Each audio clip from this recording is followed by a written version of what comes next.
जय भीम आप सभी को, मैं रजत मौर्य आप सभी का स्वागत करता हूँ बहुजन साहित्य के इस खास सीरीज में, जहाँ पर कि हम भारत के सभी प्रधानमंत्रियों को समझने की कोशिश करेंगे। भारत के निर्माण में, भारत की लोगों की बेहतरी में उनका क्या योगदान रहा। अक्सर हम हमेशा न्यूज़ में या किसी भी किताब को जब हम पढ़ते हैं, तो बड़ी-बड़ी चीज़ों को ज़्यादा मुख्यता से बताया जाता है। जैसे नेहरू जी के बारे में बताया जाता है कि उन्होंने आईआईटी, आईआईएम खोले, लेकिन उससे एक आम व्यक्ति, एक गरीब व्यक्ति जो कि सबसे आखिरी पायदान पे खड़ा है, उसको क्या लाभ हुआ? उसके जीवन में क्या परिवर्तन आया? इसके बारे में बहुत ही कम ज़िक्र मिलता है, कम चर्चा मिलती है। आज हम नेहरू जी के बारे में समझने की कोशिश करेंगे, उनके व्यक्तित्व को समझेंगे और उनकी जो पॉलिसीज़ थी, उनके द्वारा एक आखिरी पायदान पे खड़े व्यक्ति के जीवन में क्या बदलाव आया, उसको हम समझेंगे। हमारे बीच मौजूद हैं, बहुत ही मशहूर व्यक्ति हैं भारत में, डॉक्टर राम पुनियानी जी। स्वागत है डॉक्टर राम पुनियानी जी आपका। जय भीम, नमो बुद्धाय। हाँ, धन्यवाद, जय हिंद। सर आप मुझे इनके व्यक्तित्व के बारे में थोड़ा-सा समझाएँ और उसके बाद फिर हम उनकी पॉलिसीज़ की तरफ हम लोग जाने की कोशिश करेंगे। जी, जहाँ तक उनके व्यक्तित्व का सवाल सवाल है, जी। वो कैम्ब्रिज, हैरो यहाँ से एजुकेट हुए थे, हुँ, पर उसके साथ-साथ उनकी जो रुचि थी साहित्य में, दुनिया के इतिहास में हुँ, और दुनिया की जो राजनीतिक विचारधाराएँ उस समय चल रही थी, वो बहुत गहरी थी। उस समय अगर आपको याद हो तो सोशलिज़्म का ज़माना था। सोशलिज़्म जैसे आज बहुत बदनाम शब्द है, हुँ, उसके उलट वो एक बहुत प्रगतिशील शब्द के रूप में माना जाता था और जवाहरलाल नेहरू की बहुत अच्छी नज़र, खासी नज़र थी। दुनिया के दूसरे देशों में जहाँ समाजवाद की बात की जा रही है, वहाँ प्रगति कैसे हो रही है, ये उनका एक बहुत महत्वपूर्ण बिंदु था। दूसरा उनकी सोच में एक वैज्ञानिक सोच अ, जिसको कहते हैं साइंटिफिक टेम्पर, हुँ, वो बहुत गहरे से बैठा हुआ था। और तीसरा वो जो यहाँ की सभ्यता संस्कृति को जिस तरीके से देखते थे, वो उसको बाइनरी में नहीं देखते थे। वो जो यहाँ शुरुआत से लेकर जो हमारी परंपराएं रही हैं, हर एक परंपरा का क्या योगदान है। और उनका मुझे बहुत एक प्यारा शब्द लगता है कि यहाँ बहुत सारे लेयर्स के ऊपर लेयर्स, यानी परत के ऊपर परत सभ्यताओं की आती रही और वो पुरानी सभ्यता को समाप्त किए बगैर पुरानी सभ्यता की अच्छी चीजों को जिंदा रखते हुए अपने योगदान को उसमें लगाती रही, जिससे यहाँ की गंगा जमुनी संस्कृति की जिसको वो बहुत अच्छे से रेखांकित करते हैं। और दूसरी बात ये है कि उनकी जो वक्तृत्व कला थी, हुँ, वो इतनी असाधारण थी कि गांधी और पटेल सब लोग मानते थे, लोगों में अगर कोई सबसे लोकप्रिय है तो वह जवाहरलाल नेहरू। और ये भी एक कारण था कि सरदार पटेल खुद भी इस बात का, उनके वक्तृत्व कला का, उनकी लोकप्रियता और हुँ, उनकी लोकप्रियता में वो कोई मीडिया क्रिएटेड लोकप्रियता नहीं थी कि आपने किसी एजेंसी को अपना कॉन्ट्रैक्ट दे दिया कि मुझे लोकप्रिय बनाने के लिए क्या क्या करना है। वो एक स्पॉन्टेनियस तरीके से आती थी, स्वतःस्फूर्त तरीके से उनका लोगों के साथ जो कनेक्शन था, लोगों के साथ जिस प्रकार से वो जुड़ जाते थे, वो अपनी बात को इतने असरदार तरीके से कहते थे कि गांधी तो खैर, गांधी गांधी जो कहते थे उसी बात को वो और लोकप्रिय ढंग से कहकर इसको ज्यादा व्यापक रूप से रहते थे। हुँ, और तीसरी बात मैं जो कहना चाहता हूँ वो ये मुख्य रूप से है कि उन्होंने जो सामाजिक बराबरी में आगे चलकर जो जैसे सरदार पटेल के पहले भी और उनकी मृत्यु के बाद उनका मुख्य जो पार्टनरशिप थी, जो जुड़ाव था, वो बाबा साहब अम्बेडकर के साथ था। अगर आप देखिए तो संविधान के निर्माण में बाबा साहब तो ड्राफ्टिंग कमेटी के अध्यक्ष थे, और उनके साथ जो मजबूती से खड़े रहे, उनको प्रेरणा देते हुए, उनको संरक्षण देते हुए, वो थे जवाहरलाल नेहरू। और हुँ, उसके बाद भी आप देखिए, यहीं तक उनकी बात खत्म नहीं होती। हुँ, जब वो कोल बिल लाने की बात करते हैं, तो जवाहरलाल नेहरू पूरी कोशिश करते हैं कि बाबा साहब जिस प्रकार का कोल बिल लाना चाहते हैं, वो आगे चले, समाज में परिवर्तन आए। ये बात और थी कि उनकी पार्टी के अंदर ही बहुत सारे लोग थे जो इसको हजम नहीं कर पाए और इस कोल बिल को डाइल्यूट करना पड़ा। और उनका जो योगदान था बाबा साहब से मिलकर काम करने का, हुँ, सुधारों के बारे में, वो अप्रतिम है। क्योंकि उनकी बात में बहुत सारी चीज़ों के बारे में कहा जाता है, पर इस बात को ज़्यादा रेखांकित नहीं किया जाता कि वो व्यक्ति थे जो इनके साथ सामाजिक सुधारों के लिए बहुत मजबूती से खड़े रहे, हुँ, क्योंकि उनके जो विचार थे वो एक तरफ से समाजवाद से प्रभावित थे, दूसरी तरफ से यहाँ की कुछ चीजों के बारे में उन्होंने लिखा होगा जो कई लोगों को स्वीकृत नहीं होगी, हुँ, पर यहाँ एक बराबरी का जज्बा होना चाहिए। और दूसरा देखिए, जब बाबा साहब और बाकी नेताओं में फर्क ये है, बाबा साहब एक तो ऐसे समाज से आते थे जिसमें उनको अपने शोषण का एहसास हर एक डीएनए में उनके था। और फिर उसके बाद उन्होंने समाज में आने के पहले पूरी तैयारी करनी थी वैचारिक रूप से। हुँ, अब जो नेहरू और गांधी जैसे लोग थे, एक पॉइंट से स्टार्ट करते हैं, आंदोलन से जुड़ते हैं, आंदोलन की कठिनाइयों को देखते हैं, दूसरे लोगों के संपर्क में आते हैं और हुँ, उससे उनके विचार परिमार्जित होते जाते हैं। हुँ, तो यानी नेहरू शायद 220 1920 में जो सोचते होंगे, 1930 में जो सोचते होंगे और 1960 में सोचते हैं, वो एक उसमें एक स्थिरता नहीं है। और मैं कहूँगा उसमें एक जो मार्च है, जो उनकी यात्रा है, वो ज़्यादा से ज़्यादा प्रगतिशीलता और समता। समता, एक तो सामाजिक समता, दूसरी आर्थिक समता, इन दोनों चीज़ों से वो प्रेरित थे। और तीसरी बात एक और नोट करूँ जिसमें जिसने आम लोगों को बहुत फ़ायदा पहुँचाया, वो थी कि उस समय एक यहाँ जो उद्योगपति थे, टाटा, बिरला, बड़े-बड़े, उन्होंने एक बॉम्बे रिपोर्ट बनाई थी और वो ये रिपोर्ट उसने ये रिपोर्ट में कहा, भारत के पूंजीपति के पास इतनी पूंजी नहीं है कि वो बड़े उद्योग धंधों में पैसा लगा सके। तो एक्चुअली ये बॉम्बे यहाँ के बड़े पूंजीपतियों की तरफ से भी एक मांग थी कि बड़े उद्योग धंधों में पब्लिक सेक्टर में सरकार ने हस्तक्षेप करना चाहिए। तो नेहरू यहाँ दो चीजों में है, एक तरफ से उद्योगपतियों की तरफ से बात आती है, दूसरी तरफ से वो रशिया का मॉडल देखते हैं कि रशिया ने 1917 की क्रांति के बाद 20-25 साल में औद्योगिक क्रांति, औद्योगिकरण जो इतनी तेजी से किया, हुँ, उसके पीछे यही कारण था कि वो एक जो पब्लिक सेक्टर जिसको कहते हैं, हुँ, उसके आधार पे पूंजी का बहुत अच्छा सदुपयोग उपयोग करके औद्योगिकीकरण किया। तो यहाँ नेहरू ने उस इस एक मॉडल को लिया, पब्लिक सेक्टर, प्राइवेट सेक्टर, उन्होंने इसको एक्चुअली आगे भी ले गए कि प्राइवेट सेक्टर भी बना रहा, पब्लिक सेक्टर की जो जरूरतें थी वो करते रहे। अब ये बात और है कि 1970-80 दशक में उनको बदलाव लाना चाहिए था, पर खैर वो तो उस समय थे नहीं, और बाद के नेता उस प्रकार का बदलाव नहीं ला पाए हुँ, जो दुनिया की परिस्थिति से मैच करता हो। पर मेरे ख्याल से ये वो आधारशिला थी जिसने लोगों के जीवन में और जो लाइन के अंतिम व्यक्ति के जीवन में सुधार की प्रक्रिया लाने के पीछे हुँ, जो मुख्य बात थी, वही औद्योगिकीकरण था। और उसी के साथ साथ शिक्षा पे जोर, हुँ, अनुसंधान पे जोर, अंधविश्वासों का विरोध, हुँ, और फिर वो मंदिर मस्जिद के बदले समाज के विकास के मुद्दों को, बांध को, इंडस्ट्री को, साइंटिफिक इंस्टीट्यूशन को, इनको पूजा के स्थान बताना। अब वो कम्युनिकेट किससे कर रहे हैं? कम्युनिकेट यहाँ के लोगों से कर रहे हैं हुँ, जिनकी भाषा में एक धर्म बहुत गहरे रूप से रुचा हुआ है। तो इन चीजों को 1954 में उनका वो जो भाखड़ा नंगल उद्घाटन करते समय का भाषण है, बहुत महत्वपूर्ण है। ये वो ये कहते हैं कि ये आधुनिक भारत के पूजा के स्थान है, these are the temples of modern India.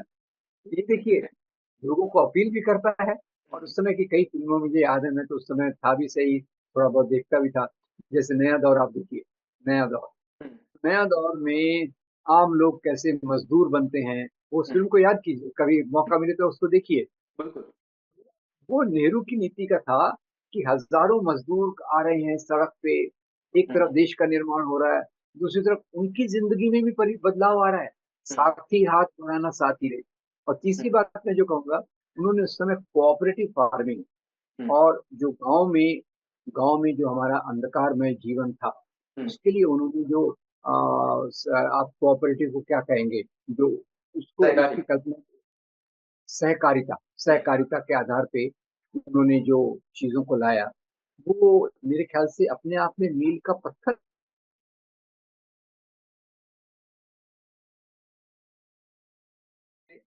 जमीनों पर कुछ लोगों का कब्जा था, तो आम किसान उससे कैसे एक्सेस करें, तो हुँ, उसके लिए उन्होंने जो सहकारी चीज की, सहकारी खेती की कल्पना की, वो बहुत महत्वपूर्ण है। हुँ, और इससे आपका जो फोकस है, मुझे अच्छा लग रहा है कि हम आम लोगों की जिंदगी में क्या परिवर्तन है वो देखें। तो अब हुँ, आप देखिए, एक तरफ से आप खेती में सहकारिता ला रहे हैं, सिंचाई व्यवस्था ला रहे हैं, उसमें आप धीरे धीरे वो चीजों को इंट्रोड्यूस कर रहे हैं जिससे खेती अच्छी हो, हुँ, जिससे किसानों का जीवन बेहतर होगा। हुँ, जो कहते थे भारत एक कृषि प्रधान देश है, तो उन्होंने उसको भी। अच्छा, यहाँ एक चौथी बात देखिए, इसके पहले इसकी जो आधारशिला थी, पंचवर्षीय योजना। हुँ, अब पंचवर्षीय योजना यानी क्या कि भाई पहले देखिए, एक योजना में वो इंडस्ट्रियलाइजेशन पे फोकस करते हैं, हुँ, दूसरी योजना में एग्रीकल्चर पे फोकस करते हैं, और उसका अंतिम उद्देश्य यही है कि एग्रीकल खेती और उद्योग धंधों का विकास होगा, तो हमारे समाज के ज्यादा लोगों को ज्यादा नौकरियां मिलेंगी, उनके जीवन में एक परिवार उठता है, उसके साथ 10 परिवार ऊपर उठेंगे, और उसी के साथ साथ स्वास्थ्य सुविधाओं को आगे ले जाना और शिक्षा को ले जाना, ये जो चीजें हैं। आज तो मुझे आश्चर्य होता है कि आज के समय में जहाँ हमारे पास इतने साधन होते हुए भी हम उनकी बर्बादी करते हैं, वो कर रहे हैं। हुँ। उन्होंने इन साधनों को खड़ा किया, और ये इसलिए संभव था कि जो दुनिया की पूरी एक समझ थी, वो जानते थे जिन देशों ने तरक्की की है उसका आधार क्या रहा है, एक। हुँ, और दूसरा, आम लोगों के प्रति उनकी संवेदना। अब ये बहुत एक कठिन चीज होती है। लीडर तो बहुत बन जाते हैं, लीडर आज भी बहुत सारे हैं, पर आम लोगों के लिए जो संवेदना चाहिए वो हुँ, इसी से आती है, ये चीजें कि आपको खेती में क्या परिवर्तन लाना है हुँ। जिससे आम किसान को फायदा हो, इंडस्ट्री में क्या परिवर्तन लाना है जिससे एक आम मजदूर को भी फायदा हो, उसका परिवार भी सुखी रहे, उसके परिवार की भी तरक्की रहे। तो इसलिए आप अगर पूरा देखें, 1947 में जो कहते हैं देश में एक सुई भी नहीं बनती थी, वहां से लेकर तो रॉकेट युग पे ले जाने की उन्होंने फाउंडेशन किया। दूसरा देखिए, उस समय एवरेज लाइफ एक्सपेक्टेंसी 40 के आसपास थी, आज 65 के आसपास, 65-70 हो गई है। तो ये सब, यानी उनका एक संकीर्ण दृष्टिकोण नहीं था। एक तरफ से समाज सुधार करके स्त्रियों को सशक्तिकरण करना, दूसरी तरफ से किसानों की बेहतरी करना, मजदूरों की बेहतरी करना, और इसी के आधार पर पूरे समाज को एक नई दिशा देना, ये जो काम था उसमें मेरे ख्याल से उन्होंने इतने महत्वपूर्ण तरीके से किया कि जिसकी कोई सानी नहीं। इसमें मैं यहाँ पर आपसे समझना चाहूँगा सर, जिस तरह आप बता रहे हैं कि इतनी सारी चीज़ें बदली उस समय। ये बात सच है कि जब किसी चीज़ की हम शुरुआत करते हैं, तो वहाँ पर बदलाव बहुत जल्दी और बहुत सारे दिखाई देते हैं। जैसे-जैसे हम एक सैचुरेशन पे पहुँचने लगते हैं, जैसे कि उदाहरण के लिए अगर किसी को 100 में से अगर 30 नंबर लाने हैं, तो उसे ज़्यादा मेहनत नहीं करनी पड़ेगी। लेकिन वहीं अगर किसी को 100 में से 99 नंबर लाने हैं, तो उसे बहुत मेहनत करनी पड़ेगी। क्या आप जो बता रहे हैं, आज या आज से हम देखें 64 के समय तक, यानी जब तक नेहरू जी ज़िंदा थे, उस समय तक क्या ये सारी बातें एक्चुअल में धरातल में थीं? जैसे हम एक प्रश्न उठाते हैं कि अ,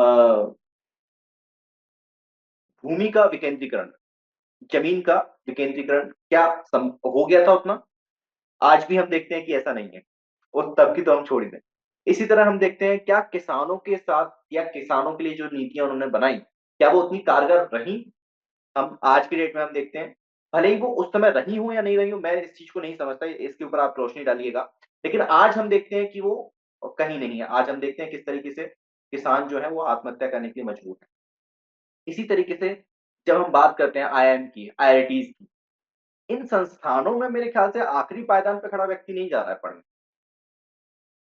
आप समझ रहे होंगे कि मैं सही कहाँ सही। बिंदु को ले रखने की कोशिश कर रहा हूँ। वो जो आखिरी पायदान पे खड़ा जो व्यक्ति है, उसको इसका कभी लाभ ना तो आज तक मिला है, और मुझे नहीं लगता कि आने वाले 50 साल तक और मिलने वाला है। क्योंकि उसकी जो जद्दोजहद है, उसका जो स्ट्रगल है, वो टोटल डिफरेंट स्ट्रगल है। उसका स्ट्रगल है कि भाई आज वो पेट भर के खा ले। और सही जब हम सही। इसको कास्ट के साथ कनेक्ट करने की कोशिश करते हैं, तो उस देखिए, कास्ट आपके ये सवाल बहुत महत्वपूर्ण है, उसको मैं दो तीन तरीके से देखता हूँ। हुँ, एक तो देखिए,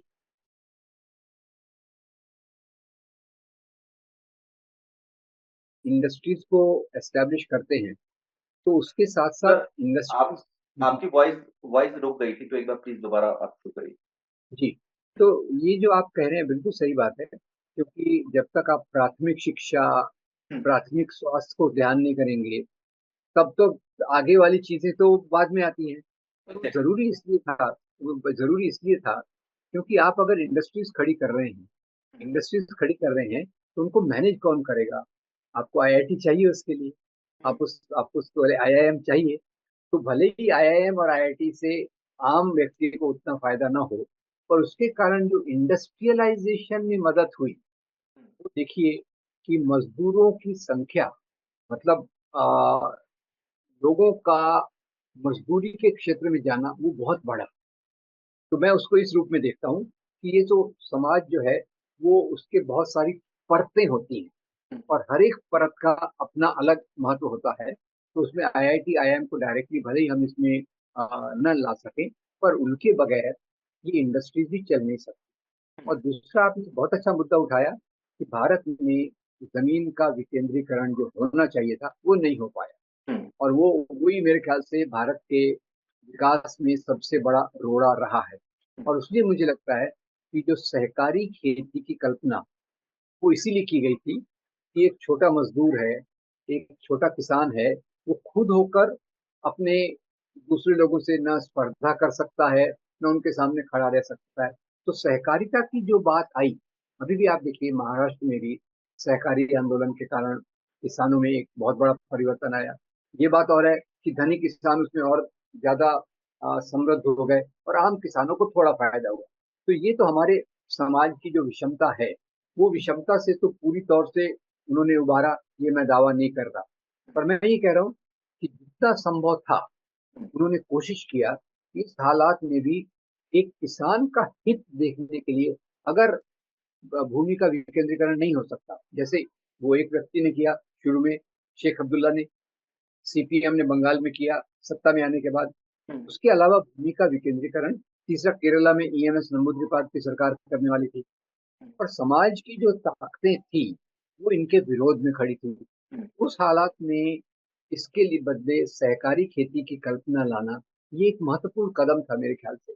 मैं आपसे पूरा सहमत हूँ कि जहाँ भी भूमि का पूरा विकेंद्रीकरण नहीं होता, वहाँ लोकतंत्र भी मजबूत नहीं होता, हुँ, और आम लोगों को उतना फायदा नहीं होता। ये मैं आपसे पूरी तौर से सहमत हूँ। पर हुआ मैं एक भी नहीं है मजबूरी की एक्चुअली। बात करूँ। हाँ।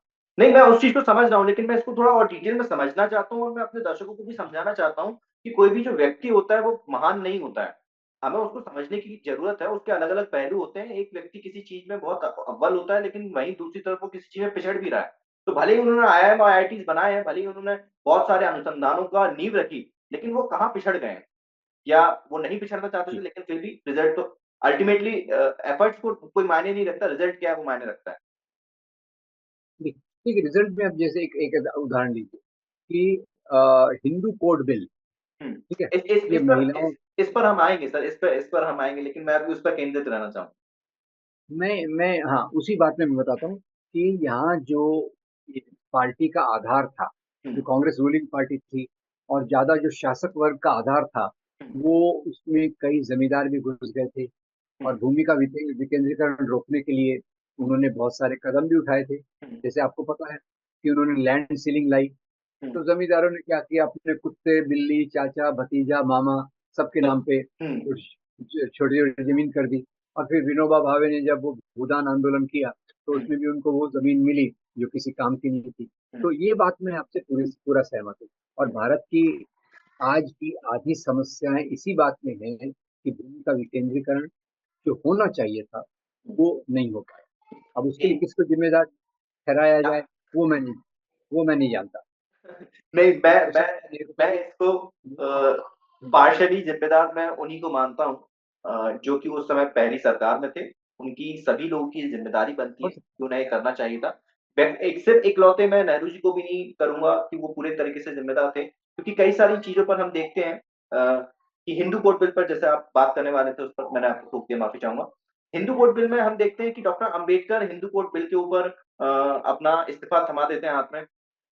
वहीं पर बाद में जवाहरलाल नेहरू, जो कि काफ़ी सारे अम्बेडकराइट जो लोग हैं, वो उनको काफ़ी गाली देते हैं या उनका विरोध करते हैं। अपने-अपने तरीके से, लोगों का अपना-अपना तरीका है।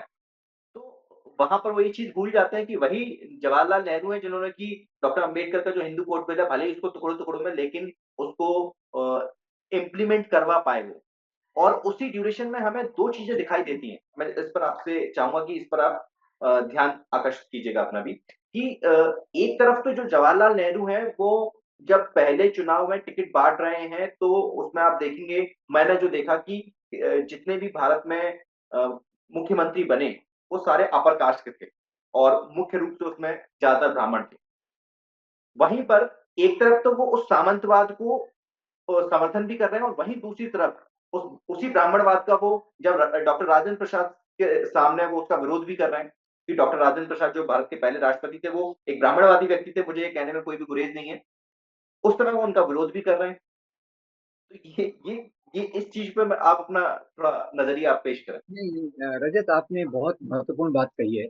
मैं ये बताता हूँ कि जैसे गांधी हो या नेहरू, गांधी को छोड़ दीजिए अभी, गांधी का हम अलग कभी चर्चा करेंगे। बिल्कुल। नेहरू के सामने नेहरू के सामने समस्या ये थी हुँ, कि जो लैंड रिफॉर्म्स होता है, लैंड रिफॉर्म्स, वो सबसे सेंट्रल पॉइंट होता है समाज के बदलाव का। ठीक। और क्योंकि हम एक कॉलोनियल, यानी हम एक हुँ, उपनिवेश थे, हुँ, अंग्रेजों को यहाँ के सामंतवाद को खत्म करने में कोई रुचि नहीं थी। हुँ, अब यहाँ मैं फ्रांस से भारत को कल्पना करता हूँ। हुँ, फ्रांस में आप देखिए कि वहाँ के उद्योगपतियों ने मजदूरों और स्त्रियों और इनके साथ मिलकर क्रांति की हुँ, और सामंतवाद को खत्म कर दिया। हुँ, भारत में ये संभव क्यों नहीं था? मेरी समझ यही है कि एक तरफ क्योंकि हम उपनिवेशवाद में रह रहे थे और ब्रिटिश को जो हमारे शासक थे वो जमींदारों को भी साथ में लेके चल रहे थे हुँ, और नई उभरती ताकतों को भी साथ में लेके चल रहे थे। इसीलिए यहाँ लैंड रिफॉर्म नहीं हो पाया। हुँ, और कांग्रेस पार्टी या राष्ट्रीय नेतृत्व का जो चरित्र था उसमें ये लोग भी घुस गए। हुँ, जो आप यानी कांग्रेस पार्टी में एक तरफ सुभाष चंद्र बोस भी थे, हुँ। नेहरू भी थे, जयप्रकाश नारायण भी थे, राम मनोहर वहीं पे लोहिया भी बाल थे, जो गंगाधर तिलक भी थे। बाल गंगाधर तिलक भी थे। हुँ, ये एक छतरी के रूप में आ गया, बाल गंगाधर तिलक, लाजपत हाँ। राय, यहाँ तक कि लाजपत राय और ये सब। जो हाँ, गोलवलकर जो हैं, वो भी पहले शुरुआती दौर में कांग्रेस में थे। हेडगेवार, गोलवलकर नहीं थे। माफ़ी चाहूँगा, हेडगेवार। हेडगेवार शुरू में कांग्रेस में थे, पर हुँ, वो काफी क्लियर थे कि मैं कांग्रेस में इसलिए हूँ कि कांग्रेस से कुछ लोगों को खींच कर लाऊंगा और अपने हुँ, आरएसएस में उनको हुँ, जोड़ूंगा। तो हुँ। वो एक अलग बात है। वो नहीं, कांग्रेस मैंने का जो मैंने रहन, सिर्फ़ मेंशन करा कि वो मतलब इतने अलग-अलग तरह के उस समय लोग बिल्कुल कांग्रेस में थे। बिल्कुल। तो ये पॉइंट मेरे दिमाग में भी चलता रहता है कि भारत में एक्चुअली मैं तो यहाँ तक कहूंगा रजत, कि आज जो भारत में सांप्रदायिकता का आधार है हुँ, वो इन्हीं ताकतों के आधार पे बना है। हुँ, जो आप जैसे आप तिलक का नाम लिया, लाला लाजपत राय का लिया, मदन मोहन मालवीय का लिया, हुँ, ये सब उन तबकों से आते थे जो जमींदारी विचारधारा का समर्थन करते थे। हुँ, और जमींदार और ब्राह्मणवाद ये साथ में चलता है, प्लीज नोट इट। हुँ, जमींदार और ब्राह्मणवाद का चोली दामन का संबंध है। हुँ, तो इसलिए भारत में लैंड रिफॉर्म नहीं हुआ। हुँ, नेहरू उसको कितना पुश कर सकते थे ये मैं नहीं जानता। हुँ, अब ये मैं हिंदू कोड बिल का उदाहरण इसलिए दे रहा हूँ कि एक तरफ अम्बेडकर हैं जो बिल्कुल सही तरीके से जल्दबाजी में है कि ये कोड बिल लाना चाहिए, हुँ, ये छुआछूत को पूरी तौर से खत्म होना चाहिए। हुँ, और दूसरी तरफ राजेंद्र प्रसाद खड़े हैं। हुँ, दूसरी तरफ उसी भारत की पहली कैबिनेट में श्यामा प्रसाद मुखर्जी है। हुँ, और बाद की कैबिनेट में भी ऐसे लोग हैं जिनको जमींदारी उन्मूलन में इंटरेस्ट नहीं है, बल्कि जमींदारी को बनाए रखने में उनको इंटरेस्ट है। हुँ, तो नेहरू यहाँ बीच में खड़े होते हैं, हुँ, अम्बेडकर से प्रेरणा लेकर वो कोशिश करते हैं, जितना उनसे बनता है वो उसमें जाते हैं। ये मैं नहीं कहूंगा कि सही थे या गलत थे, पर मैं हालात को वर्णन करना चाहता हूँ कि लैंड रिफॉर्म्स भारत में नहीं आ पाए, उसका ये कारण था। और मैं तो इस बात को मानता हूँ कि भारत की आज आधी समस्याएं लैंड रिफॉर्म्स के न आने के कारण हुई है। मैं केवल इतना बता रहा था कि उसके बदले जो एक पैच वर्क के रूप में एक ठिगड़ा जो लगाने का था, उसके बदले उन्होंने कोऑपरेटिव फार्मिंग की बात की, हुँ, जो जो यहाँ के दकियानुसी ताकतों ने उसका भी विरोध किया। एक पोस्टर, एक किताब मैंने देखी थी, हुँ, ये थोड़ा नोट कीजिएगा। वो 1956 के चुनाव में भारतीय जनसंघ तब होती थी, बीजेपी का पहला अवतार। हुँ, तो इनका पोस्टर था, सहकारी खेती से बचने के लिए भारतीय जनसंघ को वोट दें। तो ये मैं एक मजे की बात आपको बताना चाहता हूँ कि हालात में, भारत जैसे हालात हालात में अब एक तरफ तो श्रीलंका जैसे देश बन गए, दूसरी तरफ पाकिस्तान जैसे देश बन गए, जहाँ लैंड रिफॉर्म का सवाल ही नहीं है और जमींदार ताकतें, मुल्ला मुल्ला यानी धर्मगुरु और हुँ, मिलिट्री। ये देखिए, उन देशों में धर्मगुरु, आर्मी हुँ, और इन तीनों के गठजोड़ से ये राजनीति चलती है। तो नेहरू का योगदान मैं ये मानता हूँ कि उन्होंने इन फोर्सेस को कंट्रोल में रखा। ठीक। पूरी तौर से खत्म नहीं कर पाए, वो लेकिन मेरा खत्म। जो पिछले प्रश्न का ये जो दूसरा भाग था कि उसी समय, उसी दौरान में जब पहला चुनाव हो रहा है, तो जवाहरलाल नेहरू मुख्य रूप से ऐसे लोगों को टिकट दे रहे हैं, जो कि ब्राह्मणवादी हैं। और उसके बाद हम देखते हैं कि जब राज्य में सरकार बनती है, तो वहाँ पर मुख्यमंत्री भी मुख्य रूप से अपर कास्ट थे और ब्राह्मण उसमें ज़्यादा क्वांटिटी में थे। तो क्या ये मैं ये समझूँ कि ये जवाहरलाल नेहरू का ब्राह्मण प्रेम था? ये उनका ब्राह्मण प्रेम नहीं था। सवाल ये है कि जो हम जाति व्यवस्था के खिलाफ विरोध कर रहे थे, हुँ, वो प्रक्रिया की शुरुआत तो अम्बेडकर से हुई, हुँ, पर वो प्रक्रिया अपने रिजल्ट तक नहीं पहुंची थी। हुँ, और आजादी के बाद तो वो प्रक्रिया शुरुआत होने में वक्त लगता था। हुँ, और जैसे रिजर्वेशन पॉलिसी आएगी, दलितों का सशक्तिकरण होगा, पार्टी में उनकी जगह ज्यादा होगी, उसी के बाद ये सब कर पाएंगे। तो ये उनका ब्राह्मण प्रेम बिल्कुल नहीं था। एक्चुअली मैं तो कहूंगा नेहरू नास्तिकता के करीब थे खुद के निजी जीवन में। हुँ। वो करीब थे, मतलब वो कई कर्मकांड इस में भी इस नहीं पर इस करते पर थे। तो हम इस पर अभी आगे मैं सवाल पूछूँगा। लेकिन ठीक है, मैं आपकी बात से बिल्कुल सहमत हूँ और मैं इसमें यहाँ पर एक और चीज़ ऐड करना चाहूँगा। ये हालाँकि मेरा प्रश्न है, क्योंकि मैं आपका इंटरव्यू ले रहा हूँ, तो मुझे निष्पक्ष होके सवाल पूछने चाहिए। जी, मेरी जो समझ बनती है कि उस समय के जो राजनैतिक हालात थे, वो नेहरू को काफ़ी ज़्यादा, उनकी जो क्षमता थी, जितना वो कर सकते थे बतौर प्रथम प्रधानमंत्री, वो नहीं कर पा रहे थे उस प्रेशर की वजह से। जो कि हम सभी को पता है कि भारत में अधिकतम समय में जो ब्राह्मणवादी लोग हैं, वो सत्ता में रहते हैं और उनके पास ताकत रहती है और उनका एक प्रेशर ग्रुप होता है, जो कि प्रेशर बिल्डअप करता है। हम आज भी ये चीज़ देख पा रहे हैं और ये पहले भी थी, आज भी है, इसमें कोई भी बदलाव नहीं आए हैं। तो वो जब डॉक्टर अम्बेडकर इस्तीफ़ा दे रहे हैं, उस समय भी यही कारण था कि जवाहरलाल नेहरू उसको नहीं कर पा रहे थे और इवन शायद उसके ऊपर थोड़ा कुछ डिस्कशन हुए भी थे, लेकिन राजेंद्र प्रसाद जो थे, डॉक्टर राजेंद्र प्रसाद जो पहले राष्ट्रपति थे, उन्होंने इसका मुखरता से विरोध किया।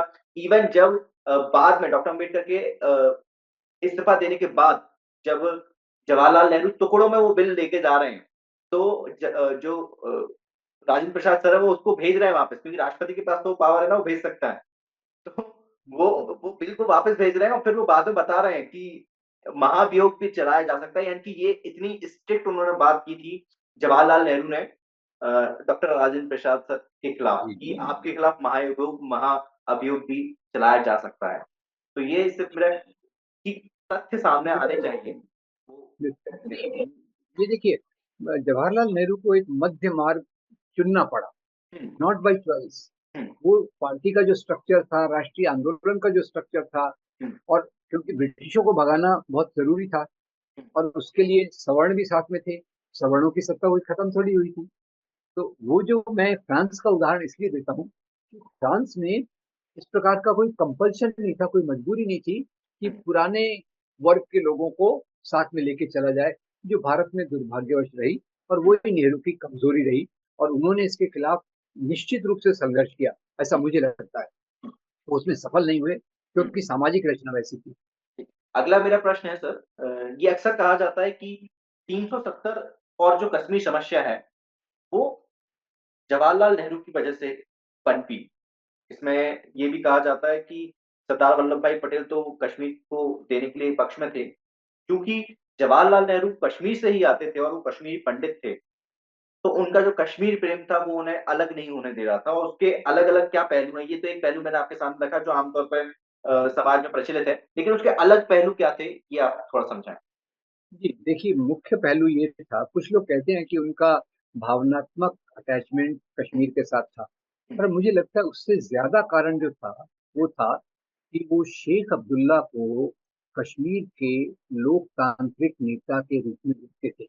हुँ, और आप यहाँ देखिए, शेख अब्दुल्ला दूसरे राज्यों के जो दीवान थे वगैरह वगैरह, जो राजा थे, उससे अलग थे। ये तो राजा नहीं थे, राजा तो हरि सिंह थे। शेख अब्दुल्ला का प्रभाव था। शेख अब्दुल्ला तो महाराजा हरि सिंह के खिलाफ भी आंदोलन चला रहे थे कि हरि सिंह कश्मीर छोड़ो। हुँ, और याद रखिए, मैंने इस बात को कहा, उनका जो कश्मीर के प्रति प्रेम था, वो शेख अब्दुल्ला और उनकी विचारधारा मिलती जुलती थी। और इसलिए मैं शेख अब्दुल्ला को सलाम करूंगा कि वो एक मुख्यमंत्री थे जिन्होंने कश्मीर में लैंड रिफॉर्म्स लाए। और हुँ, इतनी आज मुसीबतों के बाद कश्मीर के लोगों का जो डेवलपमेंट और बाकी चीजें दूसरे राज्यों से अलग है, उसका मुख्य कारण यही है कि वहाँ कश्मीर के हरी घाटी के अंदर लाल चौक है। लाल चौक जो आपको याद दिलाता है कि शेख अब्दुल्ला समाजवादी विचारों से प्रभावित थे, उन्होंने लैंड रिफॉर्म्स लाए। ये मुख्य कारण था जिसके कारण शेख अब्दुल्ला को वो मदद करना चाहते थे कि कश्मीर के लोकतांत्रिकरण की प्रक्रिया में, ये मेरी समझ है, लोग और जैसे आपने कहा कि सरदार पटेल ने कहा कि अगर हैदराबाद हमको मिल जाता है तो कश्मीर पाकिस्तान में चला जाए, हमें को प्रॉब्लम नहीं है। पर जूनागढ़ के अनुभव के बाद उन्होंने अपने वो भी विचार बदल लिए, वो बात अलग बात है। पर मेरे ख्याल से नेहरू का मुख्य कारण था शेख अब्दुल्ला से विचारों का मेल जोल, और उसमें उनकी जो दोस्ती थी, उसमें बाकी लोग बहुत सारे अनुमान लगाते हैं, मुख्य कारण था विचारधारा, और वो इसका विचारधारा थी। हम्म, इसका क्या एक ये भी कारण हो सकता है कि चूँकि अगर कश्मीर पाकिस्तान के तरफ चला जाता है, तो कश्मीर की जो बॉर्डर है, वो डायरेक्ट फिर पंजाब के आस-पास आके जुड़ जाती है और वहाँ पे मेरे ख्याल से काफ़ी ईज़ी रहता है, वहाँ पे मुझे नहीं लगता कि कोई बहुत बड़ी उनको आने में यानी कि जो दहशतगर्द हैं, उनको भारत में आने में फिर ज़्यादा दिक्कत नहीं होती, अगर वो बॉर्डर पंजाब के आस-पास रहती तो। क्या ये भी नहीं, हो सकता है? मेरे ख्याल से नेहरू के दिमाग में ये बात रही होगी, ये मुझे नहीं लगता। नेहरू का नहीं, तो मुख्य जो मैं पूछ फोकस हाँ, था। हाँ, पर आपकी बात सही है कि कश्मीर का जो जगह है, वो इतनी सामरिक रूप से इतनी महत्वपूर्ण है कि जो साम्राज्यवादी ताकतें थी, खासतौर से अमेरिका और पाकिस्तान, ये इसको अपने आप में अपने साथ मिलाना चाहते थे, ताकि इस क्षेत्र में उनका मिलिट्री, उनकी जो फौज का दबदबा ज्यादा बना रहे। पर मुझे लगता है कि नेहरू के दिमाग में ये बात मुख्य नहीं थी। उनके बाद में दिमाग में जो मुख्य बात थी, वो थी विचारधारा, ठीक, समाजवादी विचारधारा, ठीक, जिसको शेख अब्दुल्ला लेकर चल रहे थे। ठीक। इसके अलावा हम जो दूसरा जो पहलू है कश्मीर के ही मुद्दे पे, ये कहा जाता है कि कश्मीर की जो समस्या है वो नेहरू की वजह से है और ये इसका प्रचार जितना लेवल पे किया गया और मेरे ख्याल से इस प्रचार को, इस प्रोपेगेंडा को बनाने में शायद करोड़ों रुपए खर्च किए होंगे या अरबों रुपए खर्च किए गए होंगे भारत में। इसको आप किस तरीके से समझते इसको मैं ऐसा देखता हूँ कि कश्मीर बाकी रियासत से तो भारत में मिल गई, हैं? सरदार पटेल ने जो उसमें काम किया, हुँ, और रियासतों को मिलाना भी जरूरी, और हुँ, पाकिस्तान के पीछे अमेरिका खड़ा हुआ है, उसका बॉर्डर मिला हुआ है। समस्या जो हल नहीं हुई, हुँ, उसका कारण नेहरू नहीं है, हुँ, उसका कारण है पाकिस्तान।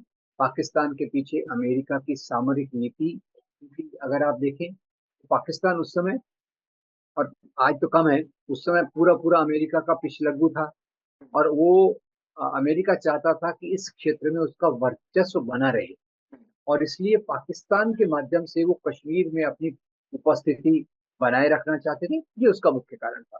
अब ये कई प्रकार की बातें करते हैं कि सरदार पटेल रहे होते तो इसको हल कर दिया होता। कैसे हल करते थे आप बताइए? कि हुँ, वो जब हरि सिंह ने मुसलमानों का कत्लेआम कराया जम्मू में, 2 लाख मुसलमान मारे गए, उसके बारे में ज्यादा लोग जानते नहीं है। हुँ, उस बहाने को लेकर पाकिस्तान के कबायलियों ने आक्रमण कर दिया। पाकिस्तान की आर्मी उनके साथ थी, और वो जब तक भारतीय फौज जाती, उन्होंने कश्मीर के 1/3 पे कब्जा कर लिया। और इसके बाद सीज फायर क्यों करना पड़ा? कि अगर आगे और जाते तो नागरिक मारे जाते। अब नागरिकों को मार के आप कौन सी विजय प्राप्त करना चाहते हैं? ये मेरे ख्याल से नेहरू की बात होगी। और उस समय हमारे जो गवर्नर जनरल थे, उन्होंने भी सलाह दिया, सीज फायर कर दो। लॉर्ड माउंटबेटन ने सीज फायर की सलाह दी, बाकी लोगों ने भी सलाह दी।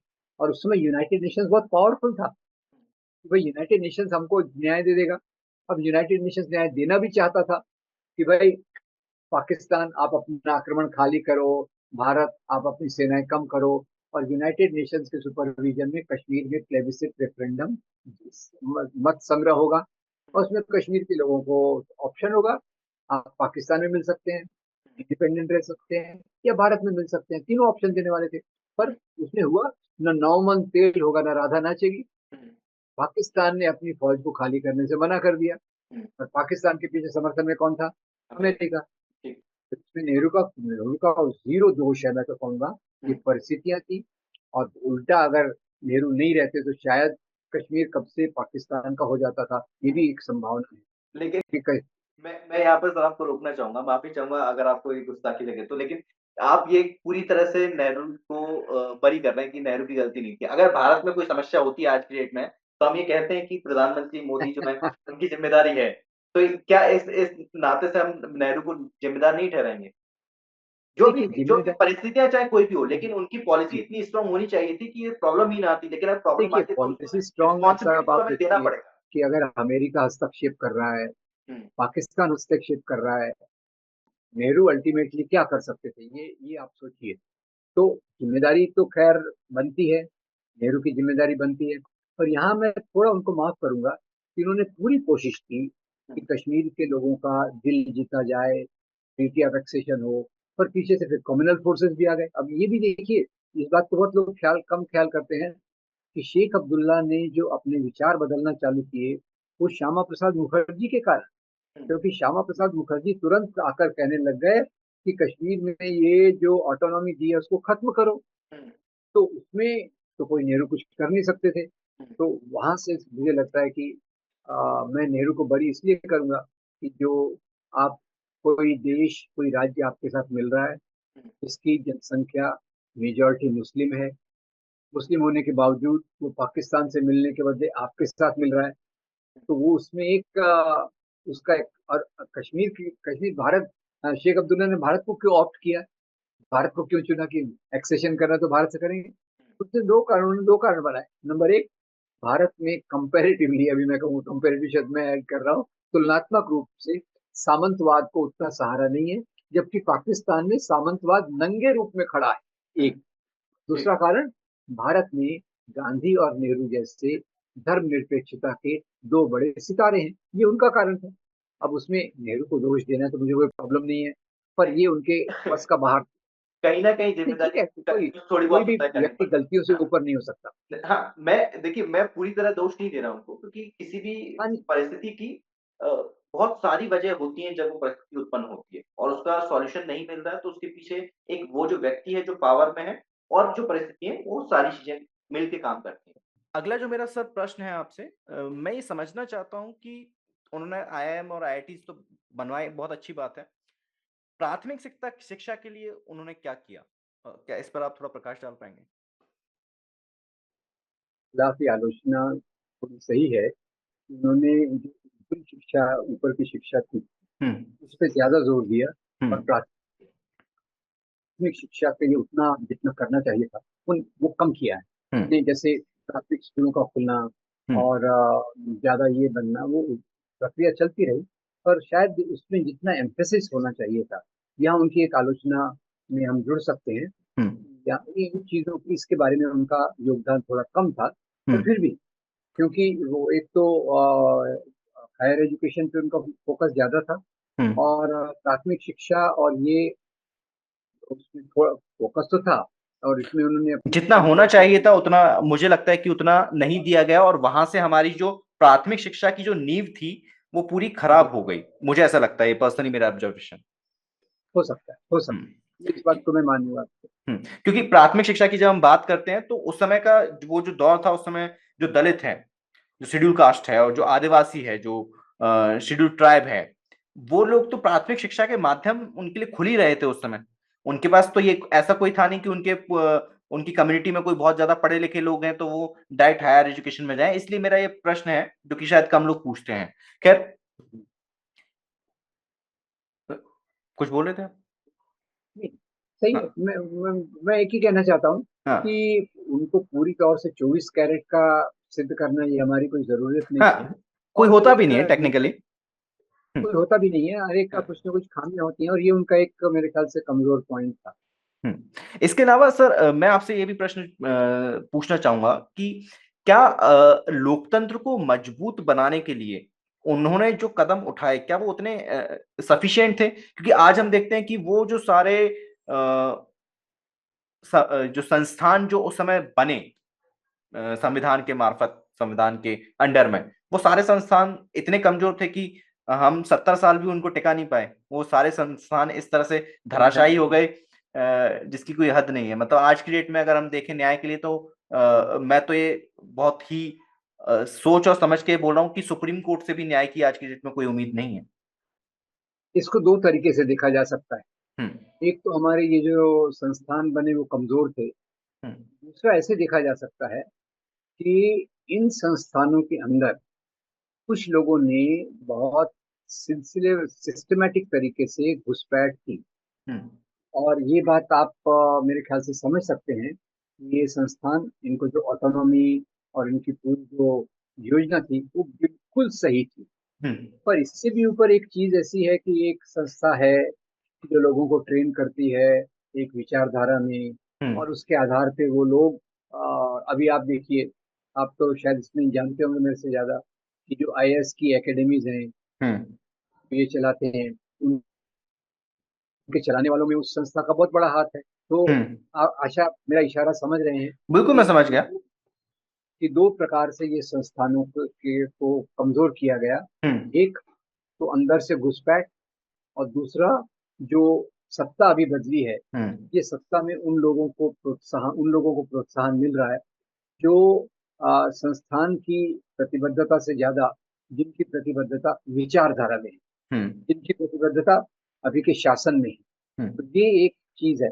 जैसे आप पहले देखिए कि भले इमरजेंसी का दौर बहुत भयंकर था, खराब था, हम्म पर उसके बाद आप देखेंगे टीएन शेषन सेशन जैसे ये ब्यूरोक्रेट्स भी निकलते हैं, हम्म दूसरे ब्यूरोक्रेट्स भी निकलते हैं जो अपनी बात पर अड़कर सरकार का के नियमों का पालन नहीं करते। ऐसा आप कई उदाहरण देख सकते हैं। हम्म अभी तो वो चीजें आउट ऑफ क्वेश्चन है, क्योंकि हमारी व्यवस्था में ही एक प्रकार से अंदर से उसको रूप से एक टिल्ट, झुकाव एक तरफ हो गया है।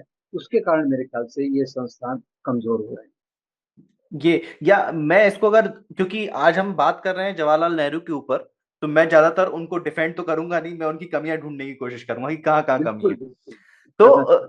क्या ये इसमें उनकी ये गलती नहीं कह सकते हम कि उन्होंने, आज जो हम देख रहे हैं कि प्राथमिक शिक्षा में आरएसएस का बहुत ज्यादा दखल है, उसके द्वारा संचालित स्कूलों का बहुत ज्यादा दखल है प्राथमिक शिक्षा में। इसके अलावा बड़े बड़े कॉलेज और कोचिंग्स की तो हम बात ही क्या करें, वहां पे तो उनका दखल है ही।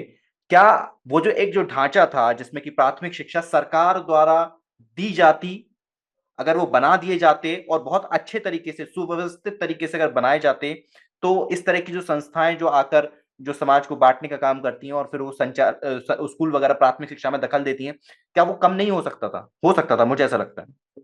मुझे भी लगता है कि वो हो सकता था। हम्म दूसरा, मैं इसी के बहाने इस बात को लेऊंगा कि जो उन्होंने उन्होंने सांप्रदायिक ताकतों के खतरे को पहचाना, हम्म पर सांप्रदायिक ताकतों से मुकाबला करने के लिए जिन कदमों की जरूरत थी, हम्म वो कदम उन्होंने नहीं उठाए, ये मैं कहूंगा। मेरी हम्म तरफ से सबसे बड़ी आलोचना ये है, हम्म क्योंकि इसकी जड़ कहाँ है?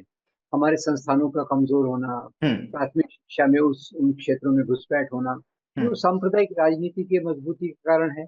और उसके खिलाफ जो कदम उठाने चाहिए थे, वो उन्होंने नहीं किए। उन्होंने केवल एक ही काम किया, वो नेशनल इंटीग्रेशन काउंसिल चलाई, हम्म शुरुआत की, जो हम्म बाद में जब भी बीजेपी की सरकार होती है तो वो चलती नहीं है। हम्म उसके अलावा एक सक्रिय रूप से जमीन से उतर के राष्ट्र सेवा दल को जो मजबूत करने की जरूरत थी, हम्म वैचारिक रूप से आजादी के आंदोलन में लोगों को जो शिक्षित करने की जरूरत थी, हम्म प्रगतिशीलता में जो शिक्षित करने की जरूरत थी, उसमें उन्होंने कदम नहीं उठाए। इसके बारे में मैं उन पर उंगली रखूंगा। हम्म अब उनकी क्या मजबूरी थी, या कोई और नेता होता उनके समकक्ष हम्म जो इस चुनौती को लेकर, क्योंकि हम्म ये चुनौती अपने आप में बहुत बड़ी है। आप हम्म देखिए, 5 से 15 साल के लड़के शाखा में जाके इन्हीं हम्म चीजों में प्रशिक्षित होते हैं, हम्म तो सांप्रदायिकता बढ़ेगी। सांप्रदायिकता बढ़ेगी तो आप जो कह रहे हैं कि दलित आदिवासी शिक्षा के क्षेत्र में एकल हम्म एकल विद्यालय बनाएंगे वो। और हम्म अभी आपको अगर याद होगा तो इंद्र मेघवाल की जो हत्या, सरस्वती सेतु मंदिर का उसमें सरस्वती जिक्र। विद्या मंदिर का ही है। और हम्म ये और विद्या भारती जो है, हम्म उसके प्रभाव के लिए वहां मेरे ख्याल से या तो उनकी वो दूरगामी समझ नहीं थी नीति की, हम्म और मेरे ख्याल से उस समय तो किसी की भी नहीं थी। मैं तो हाँ, कहूंगा कि उस दौर में ऐसा कोई भी नेता हमें दिखाई नहीं देता जिसने कि सांप्रदायिकता को लेकर काफी कुछ कड़े कदम उठाए हों, भले ही सत्ता में हो या ना हो। सत्ता के बाहर रहकर भी काम किया जा सकता है, हम देखते हैं। मैं सांप्रदायिकता के मुद्दे पर डॉक्टर अंबेडकर और महात्मा गांधी, जो कि काफी बड़े नाम है इस मुद्दे पर, उन्होंने काफी अच्छा काम किया है। सांप्रदायिकता के मुद्दे पर डॉक्टर अंबेडकर ने भी अपनी कुछ किताबों में जिक्र किया है किस तरीके से उसको रोका जा सकता है। तो इन दो नेता के अलावा मुझे बहुत ज्यादा कोई ऐसा प्रोमिनेंट नेता दिखाई नहीं देता जिन्होंने की काम किया हो। तो इसमें ठीक है, यहाँ पर मैं जवाहरलाल नेहरू को थोड़ा सा लीवरेज दे सकता मैं भी हूँ कि दोषी ठीक है। ठहराऊंगा, हाँ। मैं भी उनको दोषी ठहराऊंगा। पर हम्म वो दूसरा देखिए, एक जन आंदोलन के रूप में 1990 के पहले हम्म ज्यादातर सामाजिक आंदोलनों ने भी इसको महत्व नहीं दिया। हम्म। देखिए हमारे यहाँ कितने सामाजिक आंदोलन हैं जो किसानों के सवाल पे, पानी के सवाल पे, महिलाओं के सवाल पे सक्रिय हैं। हम्म। पर सांप्रदायिक राजनीति का खतरा सब मुद्दों को पीछे डाल देगा, ये समझ किसी में भी नहीं। मैं खुद का भी कहूँ तो 1990 तक मुझे भी लगता था भाई मजदूर आंदोलन से जुड़ो, उनका सशक्तिकरण हम्म। करो, वगैरह वगैरह।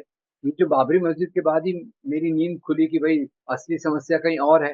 हम्म। तो मोदी जी को दोष देते हुए मैं ये भी बात कहूंगा कि शायद ये कोई और भी होता जो इस प्रकार की आवाज उठाता तो हम्म। महत्वपूर्ण। जैसे हम्म। अब सुभद्रा हम्म। जोशी थी, उन लोगों ने एक दिल्ली में संगठन भी बनाया। हम्म। चलो बहुत छोटा सा संगठन था, उतनी हम्म। कोशिश नहीं की गई। और कांग्रेस जैसे राष्ट्र सेवा दल हमारे महाराष्ट्र में साने गुरुजी ने खड़ा किया, हम्म। उसमें भी कोई जान नहीं रही। उसमें भी जितनी ताकत से हम्म। दूसरी तरफ से विचारों को इन्फ्लुएंस किया जा रहा था, प्रभावित किया जा रहा था, उस हम्म। प्रकार का तो कोई संगठन नहीं है। हम्म। तो आज संगठन उसी प्रकार की विचारधारा का बोलबाला है, तो इसलिए इस नेहरू जी को दोष देना चाहिए। इसमें तो मैं सिर्फ नेहरू जी को ही दोषी नहीं मानूंगा। इसमें मैं समझता हूं कि समाज, क्योंकि हर चीज हम नेता के भरोसे नहीं कर सकते, लीडर के भरोसे नहीं कर सकते, समाज की भी अपनी कुछ जिम्मेदारियां होती हैं। और जब मैं समाज की बात कर रहा हूं तो मैं यहाँ पर सिर्फ उस प्रबुद्ध समाज की बात नहीं कर रहा जो अपर कास्ट से या अपर क्लास से बिलोंग करता है। वो समाज जो कि जिसे हम दलित कहते हैं, जिसे हम आदिवासी कहते हैं, उनकी भी जिम्मेदारी थी। और उनको भी ये जिम्मेदारी लेनी पड़ेगी कि उन्होंने भी अपने संगठन मजबूत नहीं करें, क्योंकि डॉक्टर अंबेडकर के समय के जो संगठन है वो सारे आज देखिए खत्म हो गए। उनके जो उन्होंने जो पार्टी बनाई थी वो तक खत्म होने की कगार पे है, या उसके ऊपर तो वो तो एक एक परिवार की पार्टी बन के रह गई। तो ये एक सभी की कलेक्टिव रिस्पॉन्सिबिलिटी है जिसको कि उठाना चाहिए, और अभी भी अगर हम नहीं उठाते हैं तो इसके बहुत ही गलत परिणाम निकलेंगे आगे जाकर। खैर, अगला मेरा जो प्रश्न है सर, जवाहरलाल नेहरू के नाम के आगे हमेशा पंडित लगाया जाता है, जबकि वो वो प्रैक्टिकली एग्नोस्टिक थे। हाँ। एग्नोस्टिक थे। हाँ। एग्नोस्टिक थे, पर वो हमारी परंपरा में जो लेकिन इस बात का मैंने कहीं पढ़ा नहीं कि इस बात का उन्होंने भी कहीं कुछ विरोध किया हो। हाँ, मेरा जो कहीं मुख्य उसका प्रश्न है, विरोध किया हो। हाँ, क्योंकि आप जब खुद को, देखिए वास्तव में तो पंडित शब्द का मतलब होता है जो ज्ञानी हो। हाँ। ज्ञानी हो, पर उसमें हम्म। एक जाति सूचक भी चीज है हम्म। जिसका भी उन्होंने विरोध करना चाहिए था। और हाँ। वो भी बात मैं आपसे ज्यादा सहमत हूँ कि उन्होंने पंडित शब्द को क्यों चलने दिया, क्योंकि हाँ। उनके हाथ में था। उनके हाँ। हाथ में था कि वो अपने नाम के सामने श्री या जो भी लगाना चाहते दूसरी चीज कुछ भी वो लग लगवा सकता है। सकते। हम्म। जी जी और बिल्कुल। वैसे भी अगर हम इंग्लिश में पढ़ेंगे तो मिस्टर नेहरू तो पढ़ेंगे ही ना। लेकिन अब नॉर्मली तो पढ़ना चाहिए मिस्टर नेहरू या श्री नेहरू या श्रीमान नेहरू। लेकिन अब हमें जो पढ़ने को मिलता होता है श्री पंडित जवाहरलाल नेहरू या मिस्टर श्री पंडित नहीं भी जवाहरलाल। लगाया तो भी चलता है, पंडित हाँ, लेकिन जवाहरलाल नेहरू। पंडित जरूरी है। तो ये यहाँ पर वो जातीय दम दिखाई देता है, इसलिए मैं काफी, ये मुझे ऐसे व्यक्ति लगे हाँ, जिनका, ये भी ये भी एक फ्लॉ तो है, ये कमजोरी हाँ। है जिसको उन्होंने उसको चाहते तो उसको रोक सकते थे। शायद उन्होंने इसको महत्व नहीं दिया, हो सकता हाँ, क्योंकि यहीं पर अगर हम है। डॉक्टर अंबेडकर का हम उदाहरण लेते हैं, तो बाबा साहब ने जब धर्म परिवर्तन किया, तो उसके बाद आप फिर देखिए कि उन्होंने जो पार्टी बनाई वो समावेशी पार्टी थी। वो बोले थे पूरे पूरे देश के लिए हमें काम करना है, सिर्फ दलितों के लिए काम थोड़ी ना करना है, पूरे देश के लिए। तो वहां पर उनकी जो समझ है वो मुझे ज्यादा विकसित और ज्यादा परिपक्व दिखाई देती है, मेच्योरिटी वहां पर दिखाई देती है मुझे। सही, मैं आपसे सहमत हूँ इस बात ठीक है। मेरा जो अगला प्रश्न है वो सिर्फ इतना कि आज की डेट में क्या नेहरू की विरासत जो है, आपको लगता है कि कांग्रेस या जो गांधी परिवार है, जो नेहरू परिवार है, क्या वो बचा सकता है? और क्या उसको बचाने की जिम्मेदारी सिर्फ नेहरू परिवार और कांग्रेस की ही है? क्योंकि मेरे भले ही वैचारिक विरोध चाहे जितने हों, लेकिन जब भी मुझे बीजेपी या कांग्रेस में से किसी को चुनना होगा तो मैं कांग्रेस को चुनूंगा। मैं बीजेपी की तरफ नहीं जाऊंगा या आरएसएस की तरफ नहीं जाऊंगा। मैं, अगर मुझे जो श्यामा प्रसाद है। मुखर्जी हैं, गोलवेकर हैं, उनके जो और जो पूरी परंपरा जो चलती आई उनकी, उनमें से अगर किसी को चुनना हो, और महात्मा गांधी में से किसी को चुनना हो, हालांकि मैं महात्मा शब्द इस्तेमाल नहीं करता कई बार, तो मैं मिस्टर गांधी को चुनूंगा। ये मेरी स्टैंड है। राइट। है ना? तो क्या ये सिर्फ उनकी जिम्मेदारी रहेगी? देखिए एक तो मुझे लग रहा है कि अब ये मेरी निजी राय है, हम्म। पिछले 2-3 सालों से, 3-4 सालों से राहुल गांधी में जो परिपक्वता दिख रही है, हम्म। क्योंकि उनको उसको तो बहुत बदनाम किया गया हम्म। एक राजनीति के चलते। पर वो अभी राहुल गांधी इस प्रतिबद्धता से नेहरू के विचारों को सामने रख रहे हैं, ये मैं बिना हिचक के कहना चाहता हूँ। और वैसे नेहरू की जो विरासत है केवल कांग्रेस की नहीं है, नेहरू की विरासत तो पूरे देश की है। इसीलिए मैंने और उसमें दूसरा सवाल भी ऐड कर दिया था। वो बिल्कुल बिल्कुल सही है। अभी अगर कांग्रेस जिस प्रकार से राहुल गांधी उसको दिशा दे रहे हैं, हम्म क्योंकि मैं जान रहा हूँ कि अभी कांग्रेस के अंदर इस प्रकार के प्रशिक्षण शिविर और लोगों को धर्मनिरपेक्षता और लोकतंत्र की प्रशिक्षा में लोगों को लाना, ये कांग्रेस पार्टी काफी मजबूती से इसको करने की कोशिश कर रही है। हम्म और उसके पीछे मेरे ख्याल से राहुल गांधी का बहुत बड़ा हाथ है। और उसके कारण मुझे लगता है कि नेहरू की विरासत को बचाने का वो एक तरीका है। हम्म और केवल कांग्रेस की जिम्मेदारी नहीं है, आप और मैं, कि मैं तो ऐसा मानता हूँ कि किसी एक व्यक्ति को पूरे तौर से सामने रखना, मैं उस बात को भी नहीं मानता। हम्म मुझे भगत सिंह से कुछ अच्छा लगता है, हम्म मैं उससे प्रेरणा लेता हूँ। हम्म अम्बेडकर से लगता है बहुत कुछ अच्छा लगता है, उससे प्रेरणा हम्म लेता हूँ। गांधी से लेता हूँ, नेहरू से लेता हूँ। और किसी एक व्यक्ति के आधार पे मैं चलना नहीं चाहूंगा। हम्म और इसको सब जो मिला जुला के हमारे हम्म समाज की चीज है, उसको हम्म मैं लेके चलना चाहूंगा। हम्म और उसमें नेहरू भी आते हैं, जिनकी हम्म विचारधारा, नेहरू भी आते हैं, सुभाष चंद्र बोस भी आते हैं। हम्म तो इन सबकी विचारधारा का एक सिंथेसिस, जो कहते हैं ना गुलदस्ता, वो हम्म गुलदस्ता इससे ये लिया उससे वो लिया, वो उस प्रकार की विचारधारा के अनुसार देश में मैं चलना चाहूंगा। बिल्कुल। मैं एक हालांकि मैं ये प्रश्न पहले ही पूछना चाहता था लेकिन मेरे दिमाग से निकल गया। नेहरू के बारे में जिक्र जब भी हम पढ़ते हैं तो बुद्धिज्म का भी जिक्र आता है कि उनका जो रुझान था या उनका जो झुकाव था, भले ही थोड़ा कहें, लेकिन उनका बुद्धिज्म की तरफ भी झुकाव था। और मैंने कहीं पढ़ा था कि शायद इसी वजह से उन्होंने अपने घर का नाम भी आनंद रख दिया था शायद। मैं सही हूं तो? आनंद भवन, आनंद भवन, आनंद भवन। तो आनंद भवन। हाँ, तो ये इसके पीछे की क्या समझ है आपकी, या क्या आपने पढ़ा है अभी तक? देखिए, उनकी जो किताब डिस्कवरी ऑफ इंडिया है, क्योंकि हम्म उन्होंने भारत की संस्कृति को गहराई से समझने की कोशिश की। हम्म आज जो भारत की संस्कृति को प्रस्तुत करने की कोशिश की जाती है, वो हम्म ब्राह्मणवादी चश्मे से कोशिश की जाती है। हम्म तो नेहरू ने जहाँ उस संस्कृति को भी रिजेक्ट नहीं किया, उसका भी तिरस्कार नहीं किया, हम्म उसी के साथ साथ जो बाकी परंपराएं थी, हम्म खास तौर से गौतम बुद्ध, अशोक, हम्म नेहरू अशोक से बहुत प्रभावित थे। हम्म और इसलिए आप देखिए कि हमारे तिरंगे ध्वज में जो चक्र है और ये जो सिंह का है, उसमें नेहरू का बहुत योगदान है। अशोक से वो काफी प्रभावित थे।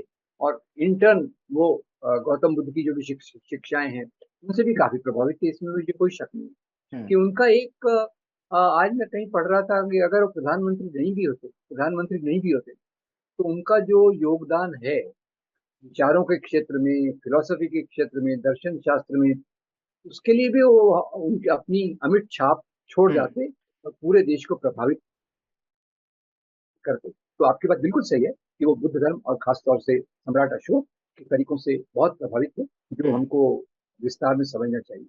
ठीक। बहुत बहुत शुक्रिया सर, ये चर्चा बहुत ही अच्छी रही और मैं उम्मीद करता हूँ कि ये जो हम पूरी जो नई सीरीज लेकर आ रहे हैं वो लोगों को बहुत ज्यादा पसंद आएगी, जिसमें कि हम भारत के सभी प्रधानमंत्रियों के बारे में जिक्र करेंगे। इसके अलावा जो हमारी चर्चाएं रहती हैं पुनियानी जी के साथ, वो हम करते ही रहेंगे, लेकिन ये स्पेशल सीरीज है।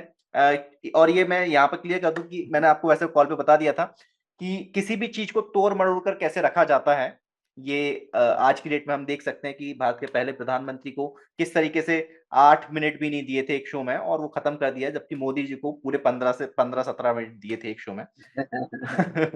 तो ये हम लोग की सामूहिक जिम्मेदारी बनती है कि हम अपने भारत की जो विरासत है उसको क्लेम करें और उसका संरक्षण करें, क्योंकि सिर्फ डॉक्टर अंबेडकर को मैं अपना लूं और गांधी को छोड़ दूं और नेहरू को छोड़ दूं, सुभाष चंद्र बोस को छोड़ दूं, तो ये संभव नहीं है।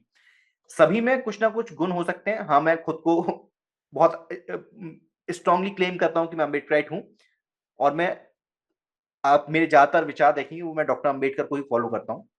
मेरे दर्शकों के लिए भी बता रहा हूं, लेकिन सभी को लेकर आपको साथ चलना पड़ेगा। भगत सिंह हो या गांधी हो, भले ही आपके वैचारिक मतभेद हो सकते हैं, लेकिन कहीं ना कुछ आपको मिल जाता है। मैं एक उदाहरण दूंगा, अब इसको अदरवाइज मत लीजिएगा, मेरे लिए सभी सम्मानित हैं, विरोध में करता हूं इनका लेकिन सम्मानित है। जो गंदा पानी होता है वो भी आग बुझाने के काम में आता है। तो ये तुलना हो सकता है कि कुछ लोगों को गलत लगे, लेकिन समझने की कोशिश कीजिएगा कि मैं क्या समझाना चाह रहा हूं। हर व्यक्ति के अंदर कुछ ना कुछ अच्छाई होती है, हम उसका इस्तेमाल कर सकते हैं अपने व्यक्तित्व को और व्यापक बनाने के लिए और अच्छा बनाने के लिए। बहुत बहुत शुक्रिया सर आपका। जय भीम, नमो बुद्धाय। धन्यवाद, थैंक यू जी वेरी मच। जी मिलेंगे। जी बिल्कुल।